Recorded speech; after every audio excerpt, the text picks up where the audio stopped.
بچہ اڈاپٹ کیا جا سکتا ہے، اگرچہ شریعت نے اس کی کوئی زیادہ تعریف نہیں کی، لیکن اڈاپٹ کرنے کے بعد شرعی جو شروط اور ضوابط ہیں وہ لاگو ہوں گے۔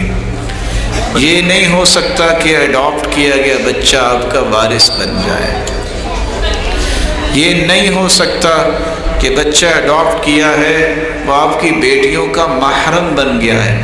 ہاں اگر ماں نے دودھ پلایا ہے پھر محرم بن سکتا ہے، کیوں؟ پھر رضاعی بھائی ہوگا، اور اس کے لیے بھی شرط یہ ہے 5 مرتبہ خوشی سے دودھ بچہ پینا شروع کرے، خوشی سے چھوڑے، اس کو کہتے ہیں 5 رضعات۔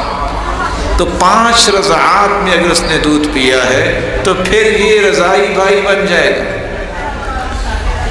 رسول اکرم صلی اللہ علیہ وآلہ وسلم نے جو دین ہمیں بتایا ہے، آپ اس کے لیے وصیت کر سکتے ہیں، خیر خواہی کر سکتے ہیں، اس کے ساتھ نیکی کر سکتے ہیں، لیکن وراثت ذوی الارحام کو ملتی ہے، جس کا قرآن نے بیان کر دیا اور حدیث نے بیان کر دیا۔